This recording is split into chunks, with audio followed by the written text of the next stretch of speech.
It's never a crick. Yeah, thank you, It's Tom. always a creek.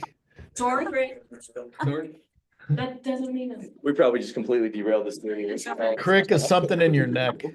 Let's ask the meteorologist. Yeah, what's the Is it official? Crick or creek? I call it a creek, but I'm from around here. It has two E's. Creeks go through cow pastures and have, an old car here and there in them. That kind of thing, like Here, Mike, you wanna? creeks are more glamorous. Oh, you got That's it? good. Are you guys seeing the presentation? That exact Yeah. description next Yes. time, right? I want to Okay. go there. Okay.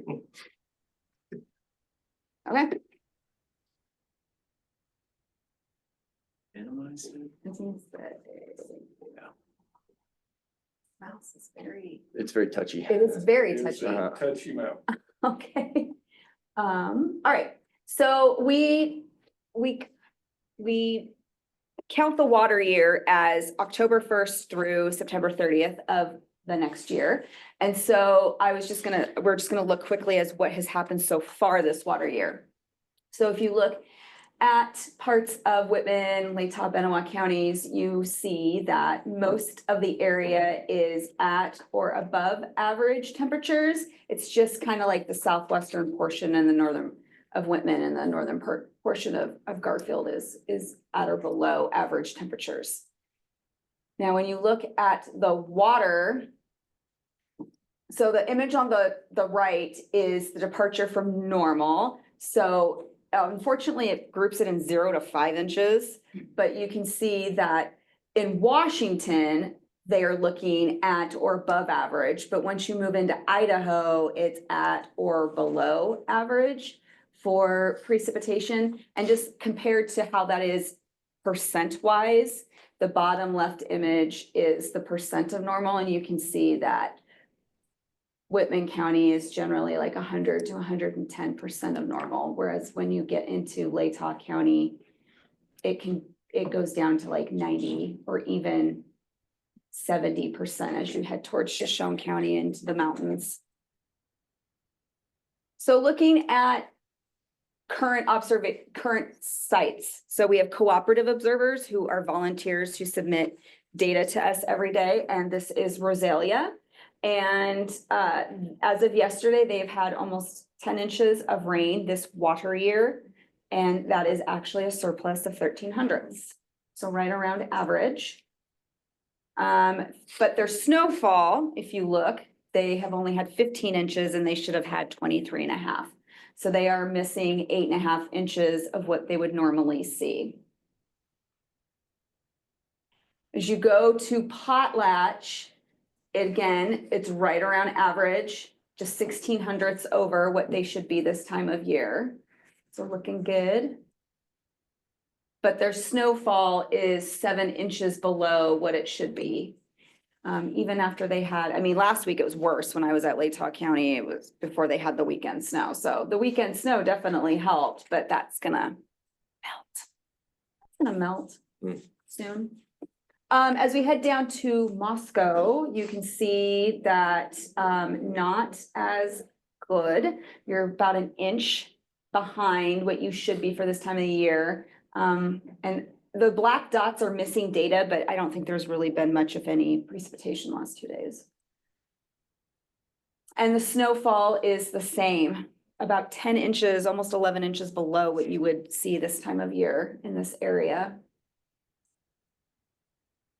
So if you look at the Pullman Airport, the top image is the temperature, daily temperatures of the water year. So this is since October 1st. And the blue lines are what actually occurred. If it falls in the green, that's the normal or average range. And then the pink is the record highs and the blues are the record lows.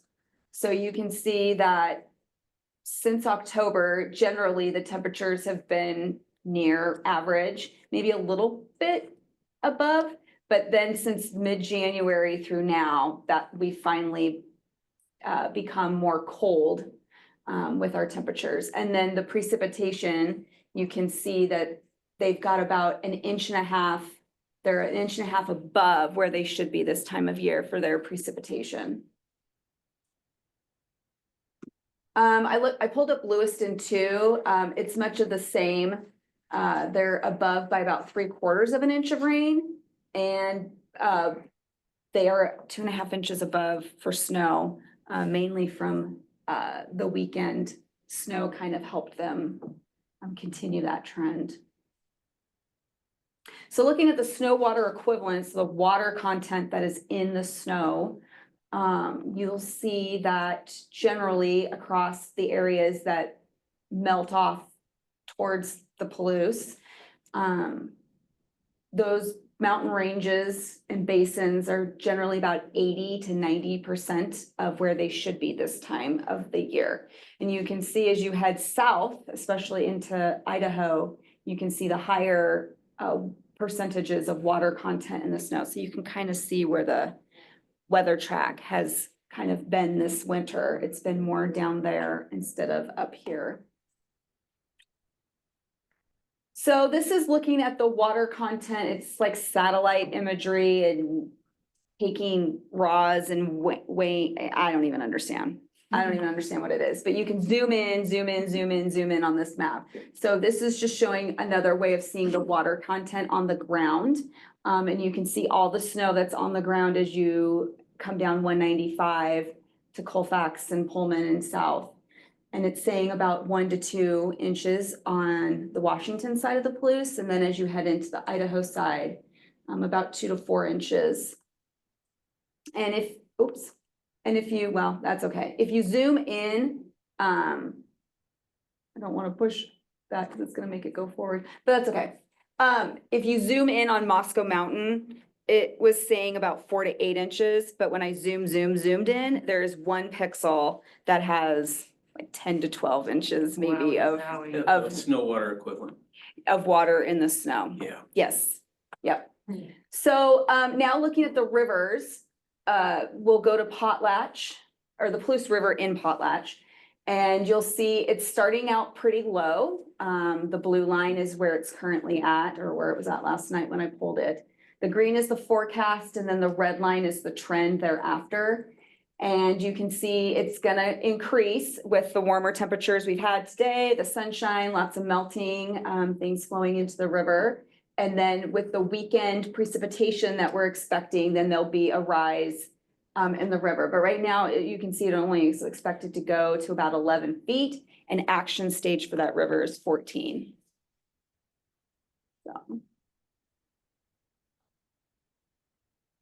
So this is the only river on the Palouse that provides this statistical data. It's the weekly chance of exceeding certain thresholds. So it's looking at minor flood stage for the Palouse River and at Potlatch, and there's only about a 5 to 10% chance. These are updated weekly. So you can continually go online and it'll update as the season progresses. But you can see that there's a pretty low probability of even reaching minor flood stage, and that would be mid to late March. So now we're continuing on the Palouse River at Hooper, and it's got a similar trend. That gauge does not have a flood stage or anything on it. And then here we are at Paradise Creek. And it is a flashy creek. I actually walked it for the first time before this meeting. Very, very enjoyable. So you can see it's going up today, or it went up yesterday, and I'm sure it's actually probably higher than what the forecast is trending right now. But you can see that as we head into the weekend, when we have that precipitation occurring, it's going to go to action stage. And then on the 23rd and 24th, it is forecast to go into flood stage. So above 9.2 feet. And it doesn't look long-lived at this time. I didn't look at the latest forecast this morning before I left Spokane, but you can go on the River Forecast Center page or on our website to get the latest data.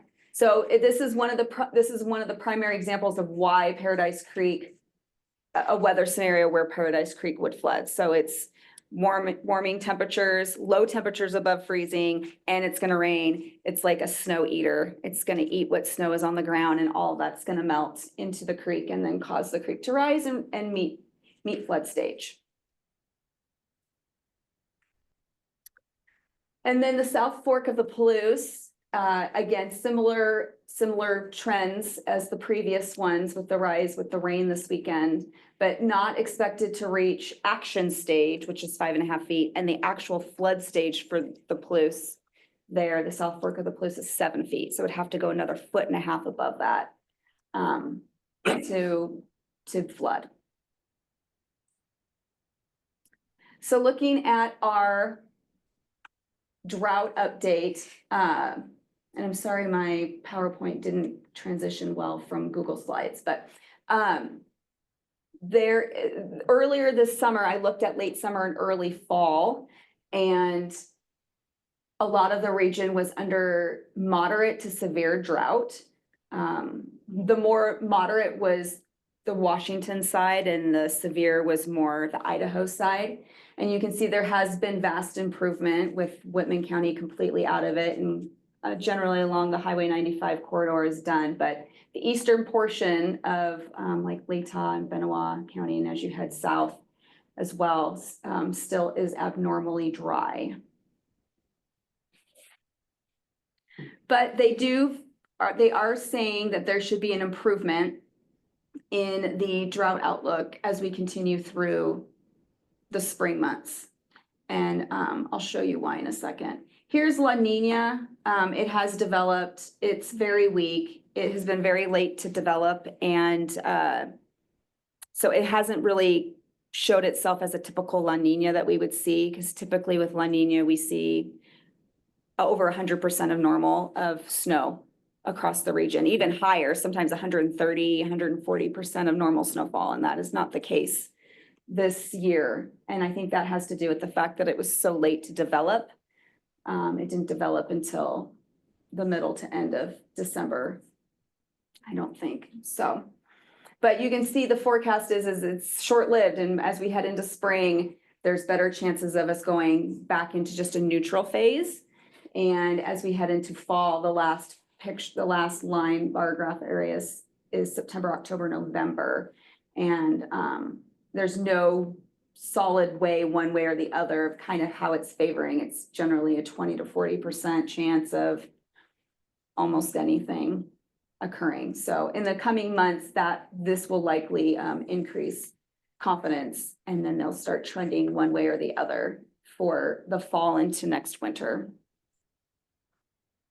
So the 8 to 14 day is near or above normal temperatures and near or below normal precipitation across the region. And then as you look into the spring, March, April, May, these were just released this morning, and it's saying below average temperatures, which could be a good thing because it'll give more opportunity for snow in the mountains. And it'll give more opportunity for, when it is warm, for the snow to be slower to melt off the mountains into the streams and creeks and rivers. And above average precipitation. So hoping with that, below average temperatures and above average precip, hopefully more opportunities to add to our snowpack as well. As you look to June through August, it's saying what it has said for as long as I can remember, just about above average temperatures and below average precipitation across the region. Now, that's not to say that there couldn't be a couple days that are, as a weather system moves through. Typically, I always feel like the beginning of August can be so versatile. My friends always go camping at Priest Lake, and every year it rains on them on Priest Lake. And so one year they didn't go, and that weekend was actually nice for them. So, usually sometime in the beginning or middle of August, there is some kind of system that moves through that gives us a bit of a break in the heat and maybe some precipitation, but then it's right back to summer as usual. So looking at the weekend forecast, this is 4 a.m. Saturday through 4 a.m. Tuesday for rain amounts across the Palouse. And you can see generally for Washington, it's anywhere from 4/10 on the west side of the county to almost 7/10 of an inch. I mean, up here in Tico, 64/100. And then on the Idaho side, generally about 7/10 along the Highway 95, and then closer to an inch as you head east towards the mountains. Now, looking at the probabilities of a 1/2 inch of rain in that time, you'll see that, again, the lower probabilities are on the west side. And as you head into Idaho, the probabilities go to 75 to 100% chance of a 1/2 inch of rain during that 72-hour period. And I even looked at, for this, chance of 3/4 of an inch of rain. And I zoomed in a little bit more, and you can see it's a fairly low chance in the Washington portion. It's just right along the Idaho border, and as you go into Idaho, that it ranges from like 40% to 75% in Troy to almost 80% in St. Mary's. So as you head east, of course, towards the mountains, you have higher probabilities of seeing 3/4 of an inch of rain in that period, which is why you're gonna see the rivers and creeks rise, and low temperatures as we head into the weekend. Low temperatures are gonna be above freezing across the lower elevations. So that's gonna give you 72 hours of rain. There's gonna be not strong winds, but like 10-mile-an-hour winds probably from time to time. And then our warm temperatures during the day, and the rain is just gonna eat all that snow that we have in the lowlands. Good for recharging. So a large lowland melt this weekend, low probabilities of flooding this spring, but that's always, if you get really warm temperatures for several days, then that can cause some problems for fast melt in the mountains. So, with your creeks and streams, but generally low probabilities of flooding. Hopefully we'll add to the snowpack with a cool, wet spring and a potential hot and dry summer. Great. Lori, thank you very much. Does anyone have any questions? Thanks, Lori. You're welcome. You're up next. All right, thank you very much. We really appreciate it. Thanks, Lori. All right, our next presentation is going to be on the City of Moscow's Conservation Plan update. And I will kick us off, and then I'll turn it over to Kelly Cooper. I think most of you have met Kelly. Kelly works on all things environmental services, sustainability with the City of Moscow, including water conservation. And so our water conservation plan is something that was formalized. The current version of the water conservation plan was formalized in 2016 and adopted by City Council. This was always seen in its adoption as a living document. It's something that we want to have evolve as we are able to have new technologies and also good community adoption. And so the hope was that we would be at the juncture that we're at now, where we've had a lot of success with our water conservation plan, with our rebates, with our free device program, with our toilet program, our lawn rebates. And so the utilization has gotten to the point where we've gotten a lot of the low hanging fruit. And so when the plan was originally developed, there were several tiers, and the council was tasked with really picking what they thought was the appropriate tier for the kickoff, with the hope that that would be successful, and then we'd be able to then pursue other tiers of the plan. And that's really where we're at now. And Kelly will run through some of the numbers on this, but it's really encouraging to see the community adoption of the plan. And so we have gone through a pretty comprehensive process of updating the plan, including really great coordination with our partners in the city of Pullman. And we really appreciate Kristen, Kara, Sean, and their time reviewing this with us. Our Sustainable Environment Commission, and we are to the point now where we're just putting some final touches on before taking it to our city council, which we hope to do likely next month. So that's encouraging. And so we will, The mouse died. No, that's not the dongle, this is mine. You might just need a piece of paper under it. It could be the table. oh, I thought. Oh, it's moving. It's not. Yeah, it's going. There you go. Oh, there it is. It's just the POS. Point of service? Yeah, my family. exactly what I was asking. Sure. While we're waiting, we'll introduce Haley. Sorry, hi. Yes, Haley, I am the newly appointed, is it appointment? Moscow City Council rep. I've been asking for feedback for 3 years, so I'm really excited to be here and, do the thing. We're gonna do the thing. So, thank you. That's it.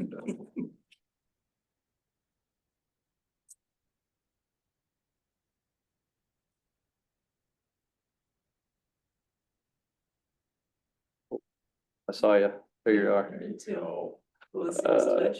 is super touchy. Apparently it needs to be really close to the. Here we go. See, this all works perfectly. With fire now.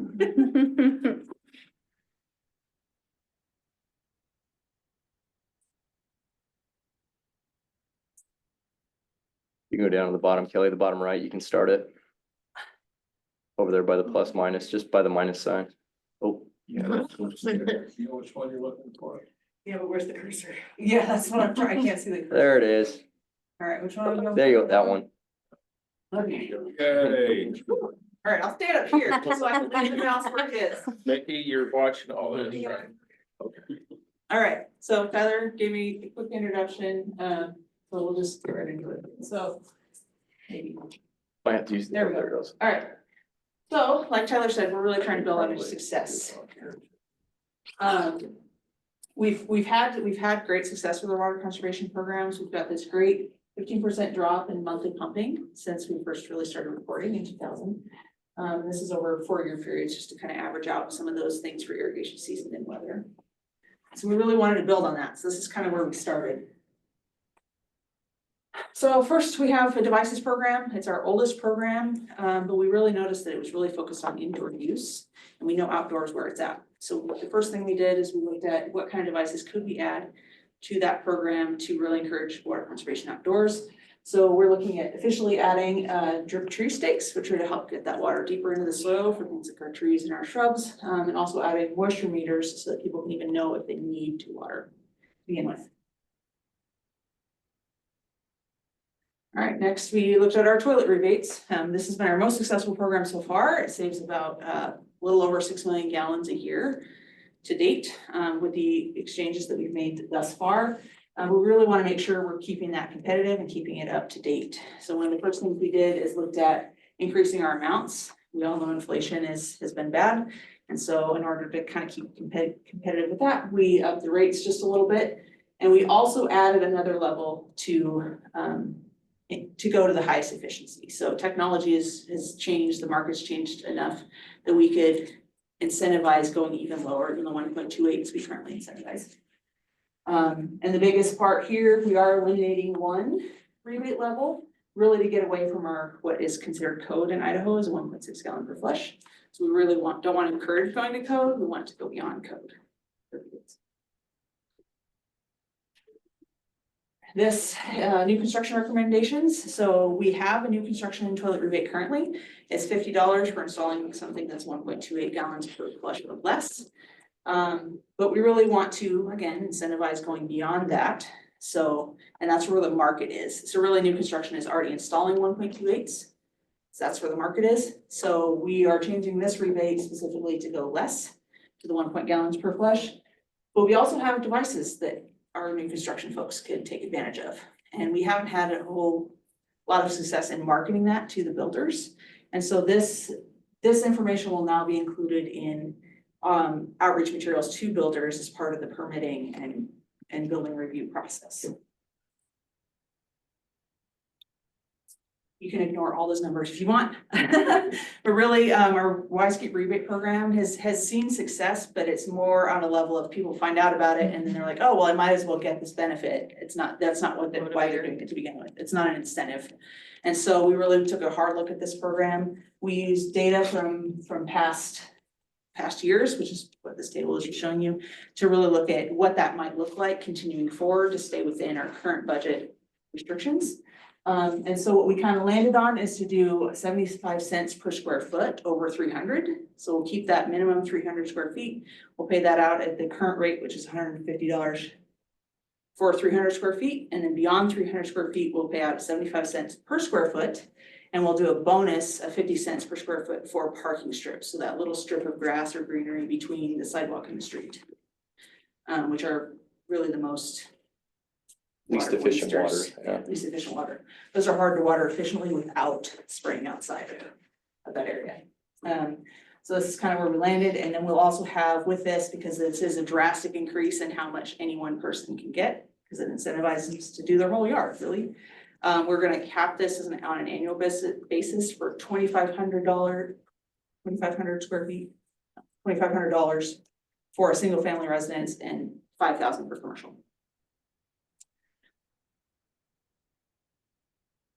With all that success, we can start picking out some of those harder to reach items. So when we first adopted this plan in 2016, there were some identified items that would be great success, but we're not quite there as far as our budget goes. So now that we've gotten a lot of those toilets done and we've had some lawn conversions, we have room in the budget that we can add in a new rebate. So this one is for hot water recirculation systems to retrofit into homes.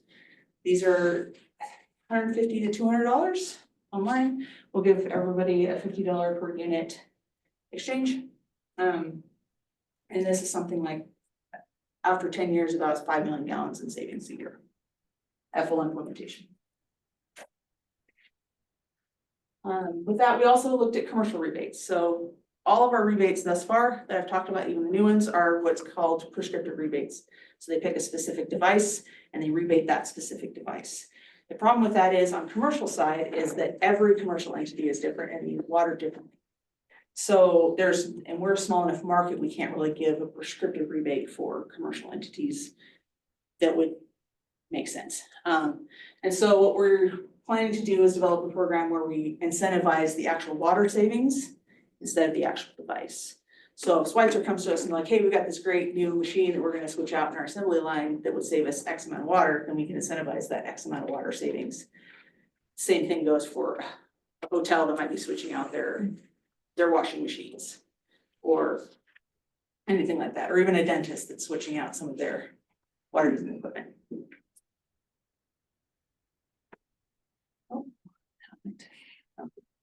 The last one, since I'm not gonna bother figuring out how to go backwards there. The last one is just to update our Y-Skate book. So in conjunction with Pullman again, that was developed as part of the 2016 plan to have that as a guide for our residents. And we want to add to that. There's some things that our residents have said that would be useful to have in that book that are not currently in there. But we've also had some new plans as a city, and even Pullman has, that would benefit from an update. Some things like stormwater guidance, climate action plans, and things like that have passed since then. So adding those into one document that residents can use would be useful. Any questions?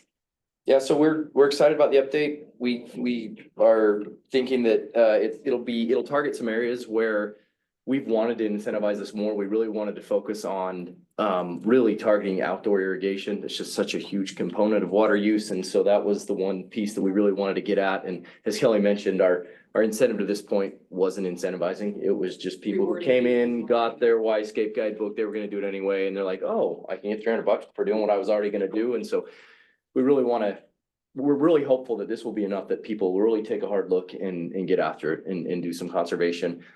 So excited about that, and excited about the commercial, the ability to customize this. We tried to look at a prescriptive rebate for that. There's just, as Kelly said, we're too small with too diverse a base to really have a machete that's gonna work. It's gotta be a scalpel. And so this gives us the ability to use a scalpel on that and to work with some key businesses, get some early adopters so that we can generate some really good narratives that will then further encourage some good water use. We've had some preliminary meetings looking at some water stuff with the Schweitzer plant in Moscow, who already is doing just incredible water conservation stuff out there. And so some of those bigger narratives we hope will have an avalanche effect and just really domino down through and motivate other folks to engage in that process. So yeah, we're excited to take this forward. So Kelly, did you mention how will you price the commercial water savings? Is that We on haven't- that's a something that would still volumetric sort of? That would, something that still be in development. Yeah. Okay, So the proposal that'll go forward to the council is that they instruct us to develop a program specific Okay. to that. And so that'll be part of the conservation program proposal. So we'll have to go through and do the math and assign out a number. And a lot of that's because this would be, especially for a city our size, that would be like incredibly new. Most of the markets that I found that do that, they have more prescriptive programs for commercial entities, but they also have much larger markets to deal with and much larger budgets. And so we really would We're have kind of to- trailblazing what on makes this one sense. and We like we're to gonna figure it out. trailblaze around here. Well, non-prescriptive allows for innovation. Yeah. It allows for new technologies, new solutions. I'm really glad you're able to go this route. yeah, we're excited. We think that with the nature of the community and with the support that we've had pretty broadly from our electeds and the mandate that we have from them to get creative and find a way to do this, that we can figure this out. the status of water smart grants and AMI.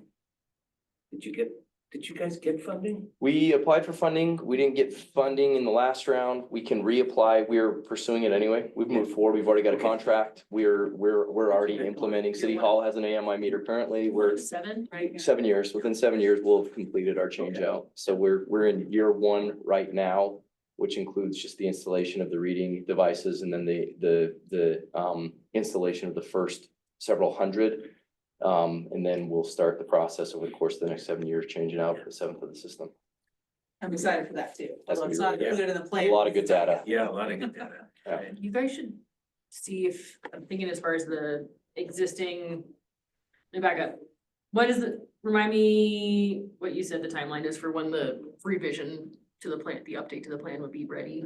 We've got a review, we've completed internal reviews with the exception of legal, so we're hoping to have this to council potentially as early as next month, but it might be April. Which I'm good with, I'm saying, you guys should talk to Amanda and get either PBAC or Public Works to table at the farmer's market. I'm thinking early on the early side of the irrigation conversation, and if you're able to Yeah, get. I some will, swag. especially with this, obviously, this changes a lot of our rebate programs, so there'll be a lot of marketing and new outreach that will need to happen in order to get the word out about this. Yeah. I also plan to have some conversations with our local landscaping companies Mm-hmm. who, you know, like right now, half the reason our toilet rebate programs took off like they did is because all the local plumbers were like, oh, hey, this is something we can tell our customers Mhm. about. Yep.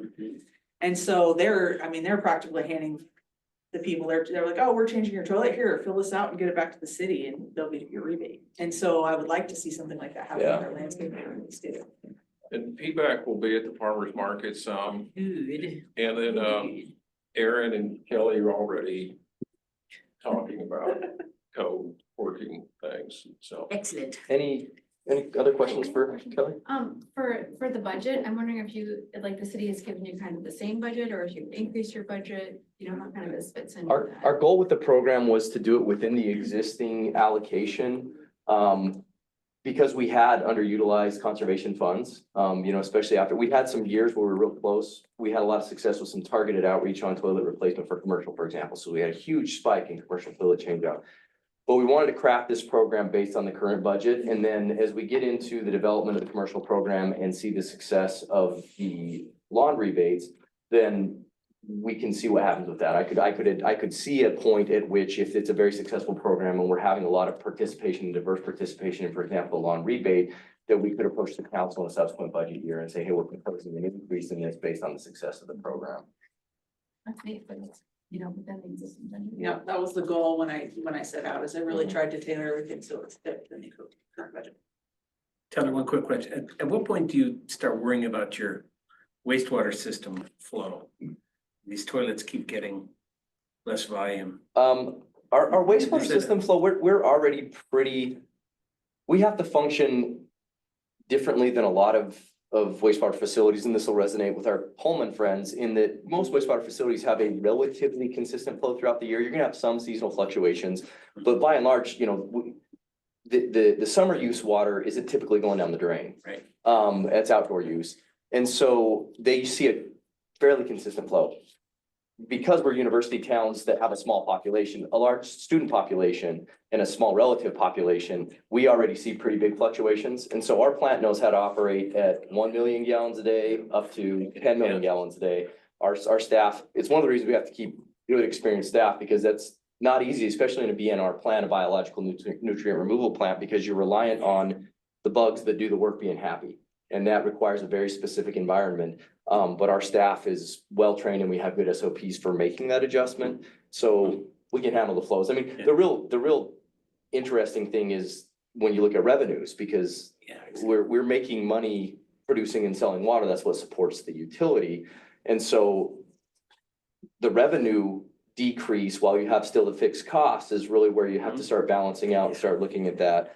But that's a problem we welcome. It's something that if it does get to the point where, you know, we're conserving enough money that we need to rethink our revenue approach and our revenue strategies, I'll take that part. I think the other piece to keep in mind too is that, you know, we are still growing. There are still new houses and new developments happening. And so even this just helps offset some of that before it ever occurs. Any other questions? All right. One thing that I did want to bring up while we have the committee here, traditionally PBAC has provided letters of support for this sort of thing. And the city of Moscow has solicited a letter of support from the Police Basin Aquifer Committee for these updates.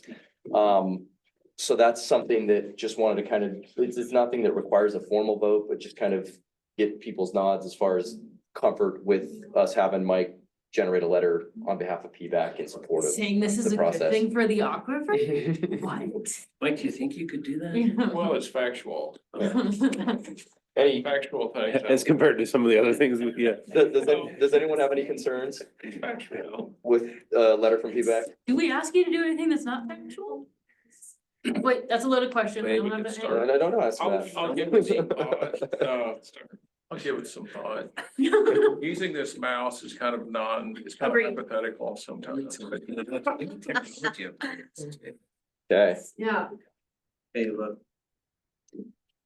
I'll do it. I'll BYO mouse next time. Yeah, yeah, BYOM. Hey, the state's trying to give you guys so much more money. Some of that could go toward a mouse. Yeah. Tell me what. We'll write PBAC will write a letter to Dan York. Please, Yeah. welcome to these. Have a number. 60 days, I bet. There you go. I don't think that's what. Look how smooth this one went. Wow, nicely done, folks. All right, we're gonna move on then from the City of Moscow's Water Conservation Plan. Appreciate everybody's participation and attention to that one. The next item on our agenda is the Palouse Basin Data Logger downloads. And this is one that it's always a fun presentation. And we've got our contract with Alta and we really appreciate their continued support in this area. So we've got Mickey and Kyle that are gonna run us through this. Yeah, so Kyle, are you able to chime in? Can you just give me a, Are you with us? yeah, Yeah, let me know if you need anything. he can't see you at all, so. Okay, can you hear me? Yeah, we can hear you just fine. Okay, good stuff. Yeah, I want to thank you guys for, welcoming me into this committee. I joined Alta in September and Kyle kind of crash coursed the data logger downloads for me. So it was a great experience to explore the Palouse and find all of these locations. So I will update you. Kind of had just a preliminary overview of all the sites to remind you. And we've got 18 PBAC only sites, 4 sites that are shared with IDWR, 4 sites that are shared with DOE, and then DOE has 8 sites that just have their loggers there. We have a total of 34 loggers, so you can just kind of see how they're distributed. Like the shared sites have, I think there's a couple of sites that have multiple DOE and multiple PBAC, some that just have one or the other, so. So I was able to get out to all 34 sites, which during the months of September to November for me, was quite an adventure. There were 2 sites that we weren't able to get all of the data downloaded from. So one of those was Pullman 3. Kyle found a dead logger in Pullman 3 last year, replaced it with one of our spare loggers. Thought we were all good to go, but when I went back there this year, we weren't able to pull any data off of that logger. So we did have a new logger purchased from warranty that I was able to install this year. So we're hoping for new data next year, and no gaps. The other hiccup that kind of happened was at Plus 3. So I was able to get some data downloaded from the diver, but it was out of the well for about 6 months. And we know this, and it is back in the well thanks to Patrick Cabbage. He discovered that the diver was the only logger in the well at the time. He discovered that it had been removed late February, early Marchish. I don't remember why, but the line that it was on was very tangled, and so I think they had been doing some maintenance, pulled it out, weren't able to redeploy it. He located it. It was in somebody's desk drawer at the Palouse, like city office, something like that.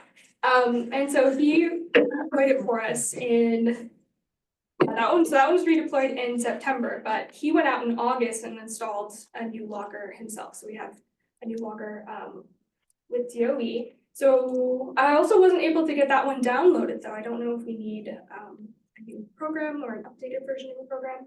So we do have about, let's see, when did I go out there? I think I was out there in November, so about 2 months of data from the diver. So we can't really count that too much. Something that was interesting, at Wazoo Test, we have 5 loggers down that well, and that's because we were having some trouble getting downloads over the past few years. So DOE has 2 loggers and PBAC has 3, and we have 2 in there labeled as spares. They both successfully downloaded, as well as the 3rd PBAC logger, and one of the DOE loggers downloaded successfully as well. So we're thinking about maybe pulling some this year, seeing about the resources, because it does take a long time to pull 5 loggers from, there are 3 different wellheads there, and put them all back. There's a barrel logger at the DOE site, which we originally thought was the property of DOE, but Patrick thinks it belongs to PBAC. It is currently dead, and I think it was dead last year. Again, Kyle left it in there because he thought it belonged to DOE, so I think if it is PBAC's, we'll consider pulling it, and we wanted to ask you guys what your thoughts were on replacing it. Steve said, you know, the main benefit to replacing it is to continue to collect data for students. But like, what if we just put a label, maker label on it? And then it was, sorry. Is it, do we don't know, so is it, since we don't know whose it is, we don't know why it's dead, there's no way to backtrack and figure out like how long it hasn't been doing its thing? I mean, Kyle probably has notes going back however many years. I have his notes from last year, so I do know that it was dead last year.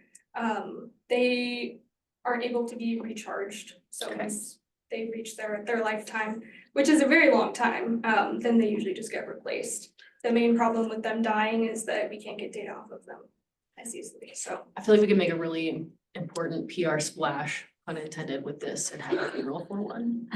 A data logger funeral.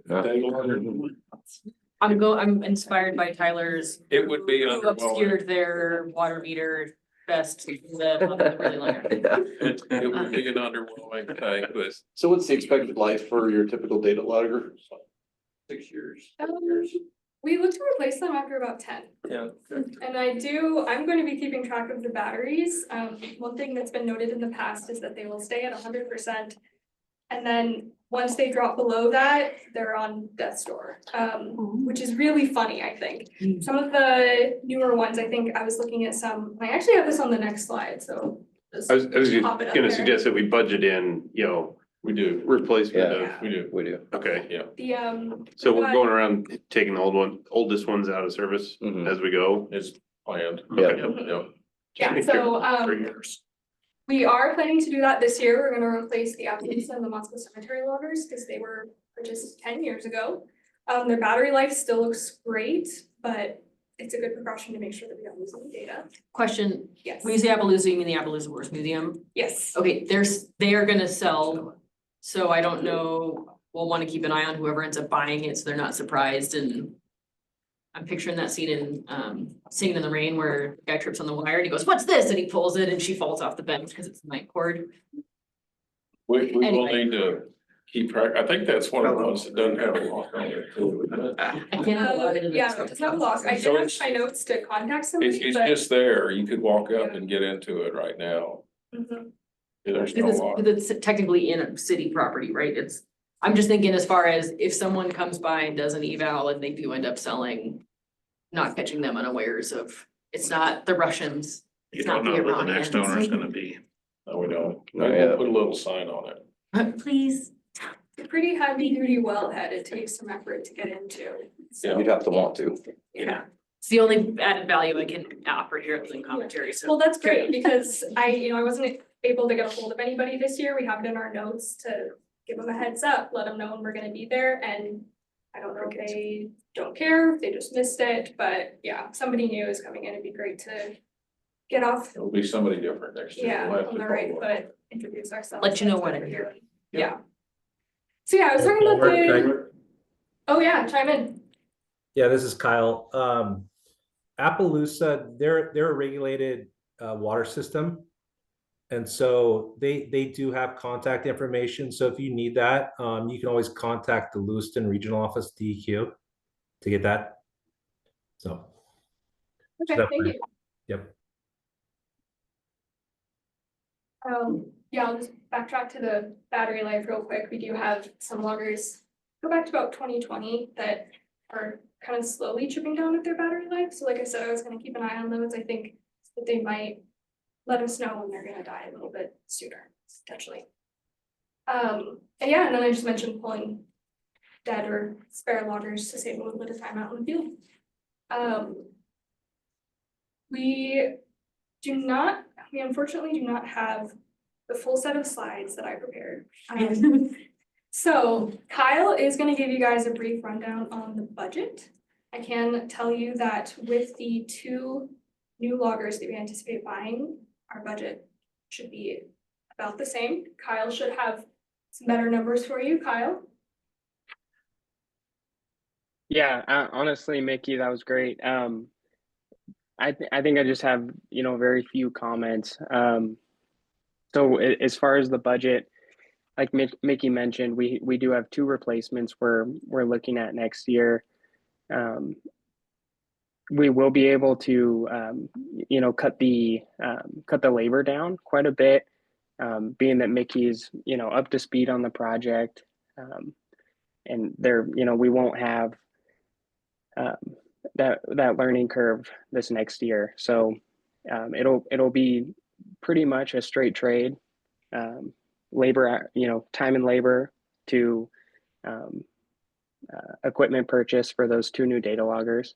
So I'll have some exact numbers for you. I'll try to get those to Mike at a reasonable time before your next meeting, and hopefully you guys can vote on that soon, and we'll try to get a contract in place a little bit sooner this year and get to those downloads when the weather's a little bit nicer for Mickey.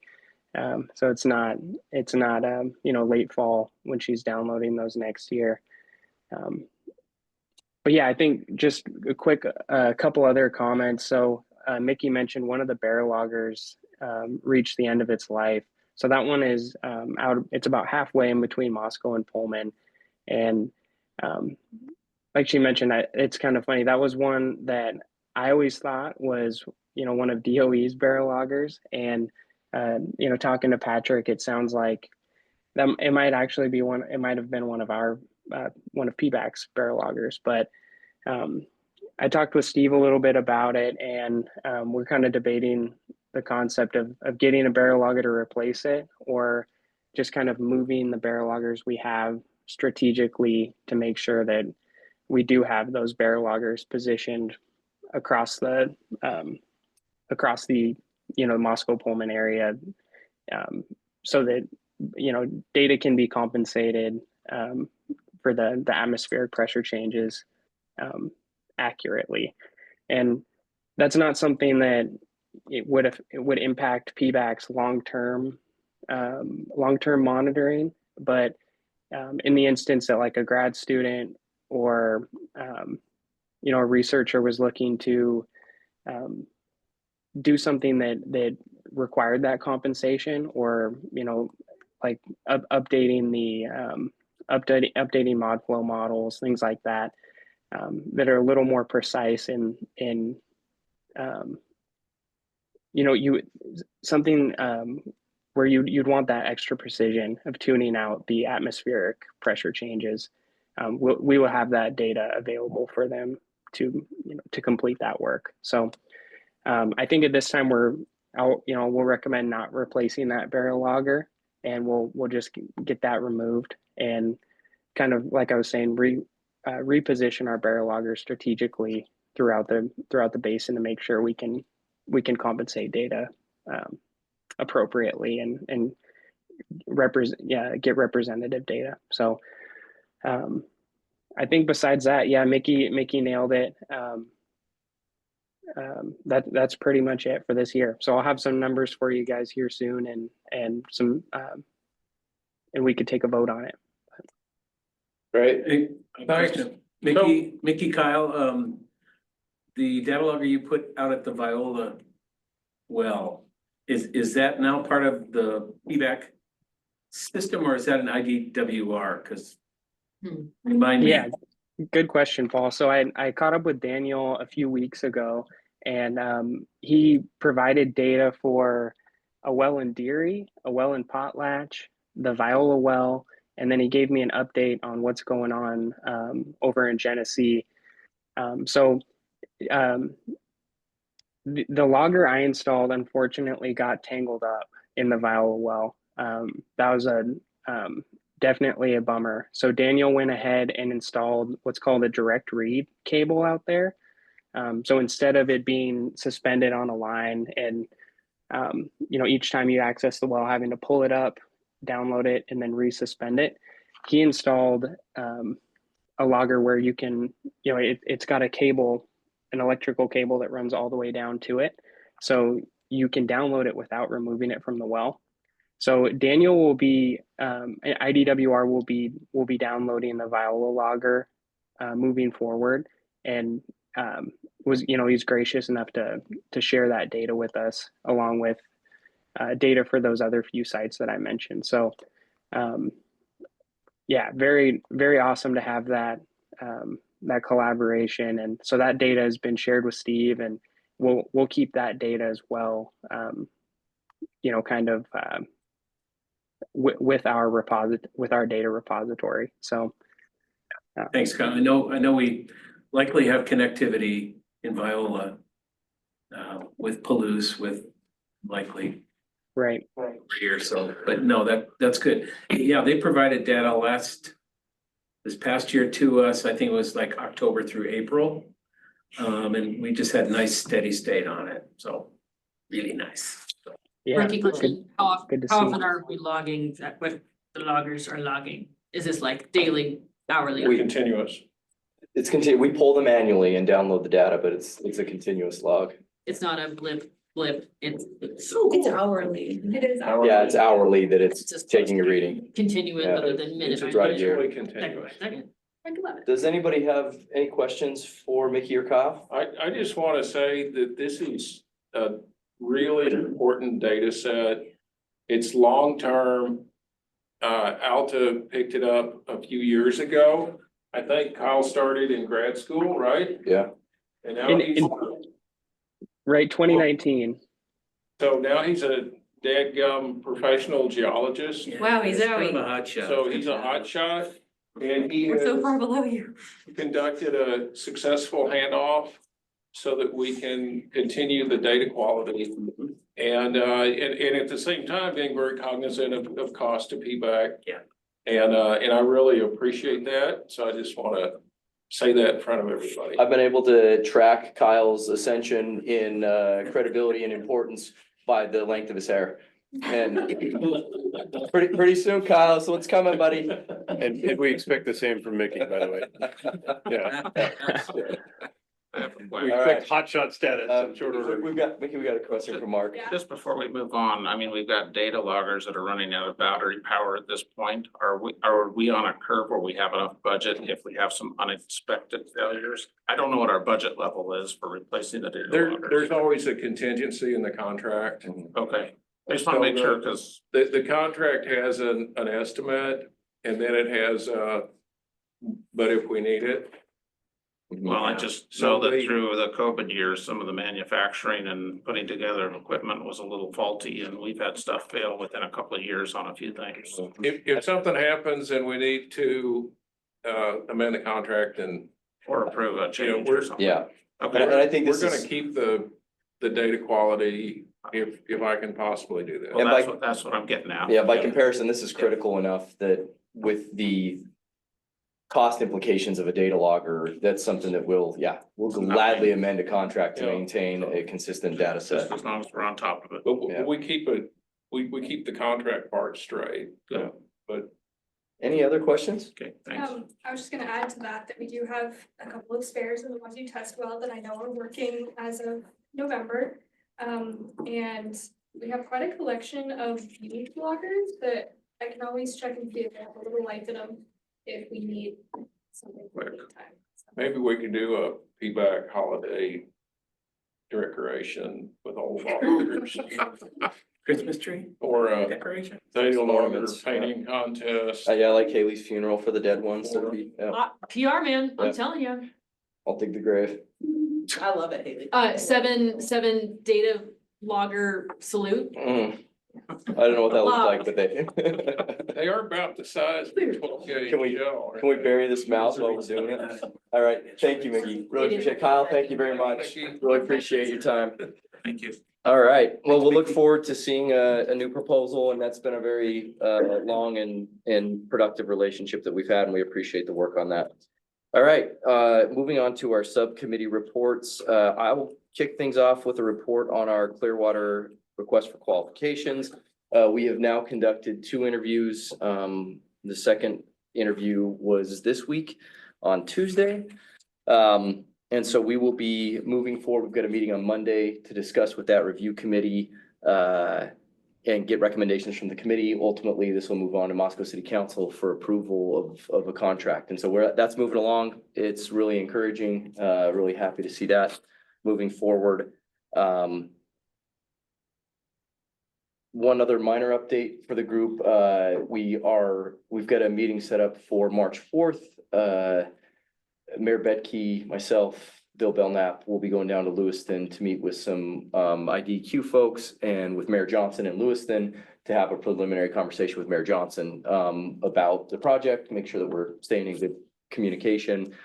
We also want to just have some preliminary conversations about the intake that they're trying to get reinstituted on the river there, so that we can just lay some groundwork conversation for potentially exploring some joint infrastructure, if that might be a possibility. So that's something that we'll do on March 4th is that preliminary meeting. So I'm excited to have that rolling along. So yeah, we appreciate Councilor Lewis stepping in. We had the transition happen between Councilor Trucio and Councilor Lewis. So Haley stepped in and is helping us on that committee as well. The Nez Perce tribe was gracious enough to allow Ken Clark, their water manager, to participate on that committee, and he's been helpful, and we appreciate Rusty also stepping in, giving some perspective, and Paul from the University in Latah County. So yeah, really excited. That's hard to overstate how exciting a step this is. This is significant toward some real work, and I think we'll get something really good done. Budget. Let's see.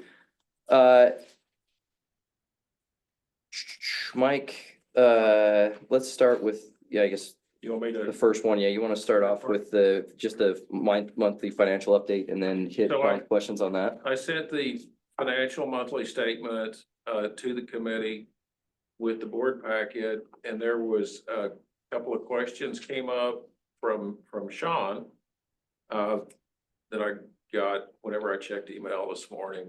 So just as reminders, what I want you to know is that all of the revenue for this fiscal year is from the member entities. So from the cities, the counties, and the universities. When you look at the statement, the PBAC admin labor account is an encumbrance, just to make sure we have enough money to pay our staff until the end of the year.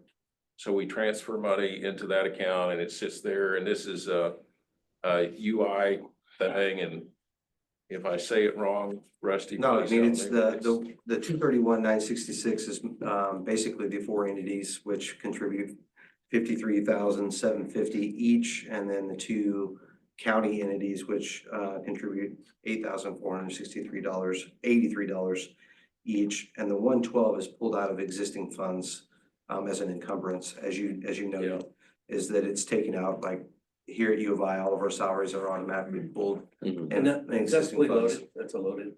Yeah, that's loaded. Yeah. And that's how universities do these Yeah. things. So I don't know about So the real Arizona. revenue, I mean, it is, the question could be, is it looks a little skewed. It's more 231,966 than it is the 344,022. Mhm. Because the 112 comes from existing funds. Great. Okay, and then another comment that Sean wanted everybody to be aware of is that there was a proposal for a pay adjustment to the technical advisor. And Sean suggested that we make that higher. And the number that I gave you is from a UI salary survey chart. So that's what UI typically pays this position. Rusty, you might have. I'll add a little extra color to that is really UI's goal for their pay structure, their target market rates is to try to maintain people at a minimum of 80% of their target. So as Sean notes, hey, I think more like $40 an hour, that could be very true. It could be up $47 an hour. It's what this group decides is the right percentage and what this budget can bear from that standpoint. So they do use some factors in the target comp ratio to go like, hey, here's education experience. And at some point it just reaches 100% of whatever the market rate is. And we typically maintain anywhere from 80 to 100% of that market rate from a salary-based standpoint. So given the questions that we had on that, and some additional questions that had come in, what I'm gonna propose is that we table the vote on this for this month. What I'd like to do is schedule an executive session next month, since we'll be discussing staff and salary, and we'll go into executive session after our standard meeting next month so that we can have a more robust conversation about that and come to an accord. The background for this is we've had the technical advisor position now for several years and it has not seen pay adjustments. And that's a miss on our part. It's something that we want to make right. And so we want to make the appropriate pay adjustments for that position. Obviously, it's been an incredibly valuable position for us and we very much appreciate Steve Robichon being willing to continue in that position. And so I think it's yeah, we want to make it right and I want to have that discussion. And so if everybody's all right with that, I'll table that for this meeting and we'll schedule an executive session next month. Just the last, I mean, on that note for context in the room too is at one point, the executive director of PBAC was also half-time. And then Steve Robichon was the other half, potentially our quarter. So, I mean, we've also evolved as this has changed too, is we now have a full-time executive director and still a half or depending on, it's not really half-time or full-time, it's hours of allotment. It's 1,395 hours and however we choose to. And those, and typically that the actual use has been far below what Correct. the allotment has been. Yep. And so, yeah. So, yeah, if everyone's comfortable with that, we're gonna table that one and Right now. have a further discussion on that. One other question that came up later on was what about the money we're sending for the Jeff Langman project? And we have not yet transferred that money. And the reason we haven't transferred it is because the department has not made a fiscal request for the transfer yet. Do we know when we anticipate that, Mike? Before May. Sorry, what body is this? This is work that's being done by the university for some research dollars for a project we approved. So it's a transfer between UI accounts. I had expected it to happen in October or something. It has not happened today and the request has not yet been made today. So it's sitting there. They know that it's sitting there. They have a letter. They seem fine. Lana, do you have any insight on that by any chance? No, unfortunately, I don't know anything. Sorry. If they needed it, I'm sure they would have asked for it. Okay. So that's just an update on that. So the funds are there. We'll transfer them. Whatever. That's all set up to go from our end. Any additional budgetary questions or comments? All right, Paul, anything on communications you want to talk about? We canceled our communications meeting, apologize for that, but Mike and Aaron and I did meet recently, so I think having Aaron on board as our AmeriCorps volunteer, she's fully dialed in on social media and pushing out a regular schedule of PBAC messaging. And Do you want to ask her about the data logger funeral idea? That might be a good idea. we've got some. You're not feeling the support here. I'm still just saying, Find the right one. explicitly see feeling the something support that we're here. not. We can, and then we've got some major communication touch points, that will be upcoming as we select and enter into a contract with a consultant. So that's gonna be, that's when we committed to re-engage with our stakeholder engagement group. We're waiting on that for scheduling our research colloquium and also our next touch point with the executive council for the Nez Perce tribe. And so that we'll have some real ramped up communication stuff And then hitting we'll pretty also, hard. excuse me, we'll also have probably some sort of press or media release on 24 pumping members as well. That's right. But we want to make sure that the pumpers are comfortable with anything we say. Any questions? All right. Technical, Jeff, I don't think you guys had anything. We didn't meet today. We didn't have anything pressing. I am anxious to get involved with, I know Dr. Langman's trying to get spooled up, but he may not have an update at this point, but I'm hoping soon we'll have something to talk about there. I'll send him a note And, and I'll copy you and Lana and somebody else. Yeah, it'd be good to know where Just that's, to get an update. where that's Yeah. going. I think that's the only thing on the technical radar right now. Okay. Other reports and announcements, Mike, you've got the water conservation coordinator, So, AmeriCorps member announcement. Yeah, so Paul mentioned that we met with Erin and some of you met her last month, which was about a week after she started.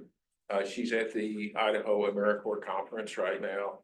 And Erin is really off to a very strong start. She has 15 outreach events scheduled already, which, outreach, this is not the outreach season in Latah County. But she's already done one event at Moscow Food Co-op, and she also has built out her calendar quite a bit. She's sent a note to all of the committee members for a social media profile to give a face to PBAC. And if you're amenable to your being part of the face of PBAC, I'd encourage you to respond to that. And she might reach out directly, but if somebody doesn't want to do it, you don't have to do it. You do the data logger. There you go, Yeah, she'll face go. of feedback, yeah. Run, come on, come on. We need some old days loggers. We need a death All map. into pride, coins on it, come on. We need a box. of old days loggers. Jeez. So, I do have a question about AmeriCorps, and this is maybe a loaded question with our funding partners in the room. I don't know how AmeriCorps is funded. Do any of us need to be panicking about Fed grant cuts and if that's gonna put Hey, Haley, Aaron in a tight spot or anything like that? I have a contingency plan. I have discussed it with Tyler and Rusty.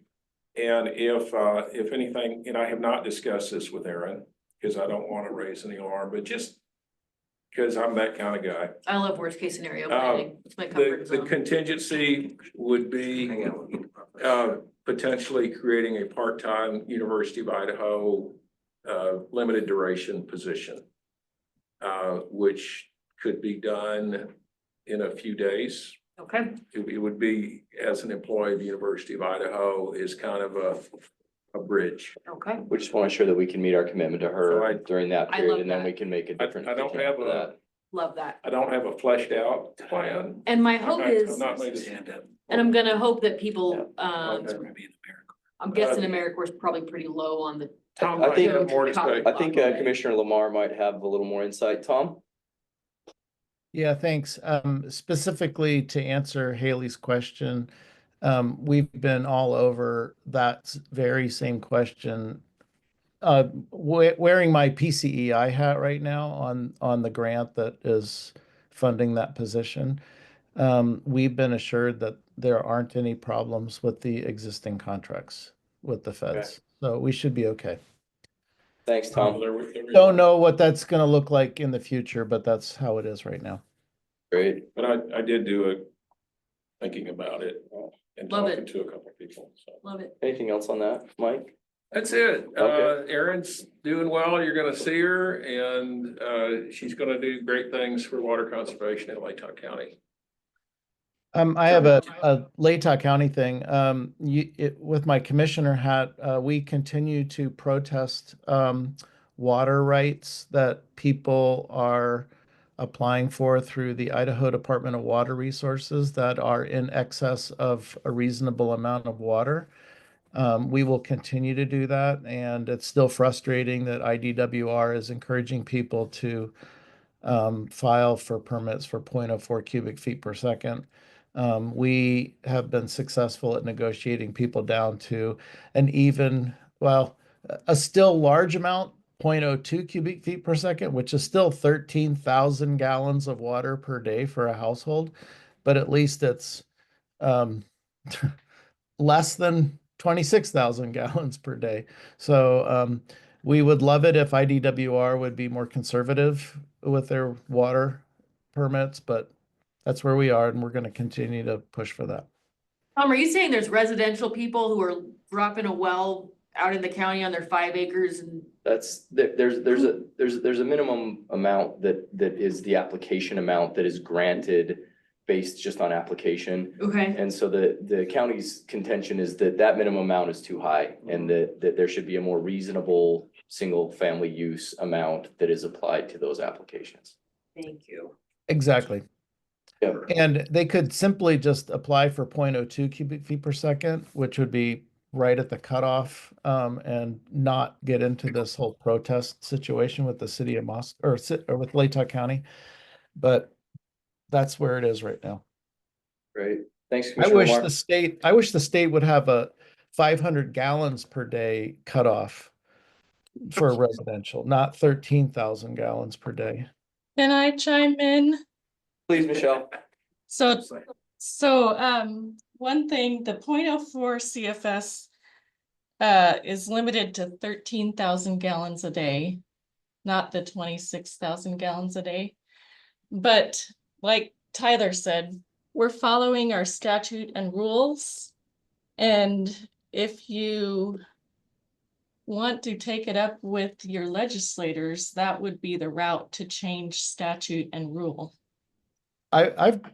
We've brought it up. We've actually met with IDWR staff about this, and I think the feelings are understood by the folks in Coeur d'Alene that we've met with. I've also talked to the governor about it, and it just simply is frustrating. I agree that probably the pathway is through the legislature, but we've also, looking at the legislature, it's like, well, what do they really care? They're focused on other weird, goofy things in the state of Idaho. And they seem to be really focused on water in the Snake River Plains as an issue with water, and they are less interested in the water system that we have on the Palouse. I would love it if the actual language said that there was some limitation, a daily limitation, but that is not written on any of the permits that we've received. Is it, So if we could get it limited, that would be awesome. But Yeah, it and I should be think this limited is probably less than- a more in-depth topic that we could go into at a different time. But yeah, it's been a long-term thing that as Michelle mentioned, the state statute is the state statute, and IDWR is not in a position to supersede what is passed. And so really, to remedy the situation does require some legislative changes. All right, any other announcements? I had a meeting with City of Palouse council member in Barrington 2 weeks ago. Great. She would gladly welcome PBAC to come back to the city. So Mike. Oh, that's an action-packed city council meeting too. So I really enjoy the. Yeah, just They're just diversion. Yeah. They're just wanting an update. What's that? They're wanting an update. I'm Yeah, always because I available. shamed them with the 2024. Mice, will you reach out to them and then let me know? I'll go if I can. No, they'd appreciate any water conservation messaging we can provide them to. I can't remember the person's name, but I'll copy you and Ann Yeah, when I probably reach Sarah out. both. No, We used to be on council. it's not her. She's a librarian. No, it's a woman who lives in Potlatch. Okay, well, we'll get that set up. Any other announcements? I just have one question, Tyler, and maybe Michelle, since you're still on the call, the monitoring well that IDWR was Mhm. still planning to install there Mountain near View Mountain View Park. Just any update on that, Michelle? And you just said Genesee, was that the one you were asking about? Now, the Mountain View well, Oh, in that Moscow. Daniel was working on Moscow. here in Moscow, Michelle. Yeah, so Daniel's in a position where he needs to re-up that contract and RFP, so it's at a point where it needs to start over completely. And that process hasn't begun yet. Okay. Great, thank you. Thanks, Michelle. Anything else? All right, with that, I'd entertain a motion to adjourn. So moved. For a second? We're done. Thank you, everybody. Tyler, I just wanted to acknowledge that Haley has added several. Thanks, to Vicky. your tip of the- Austin's not here. I mean. Hey, Brian, that would be And to be very thorough. They give me, Thank you. they give me hell. I try and run a tidy meeting.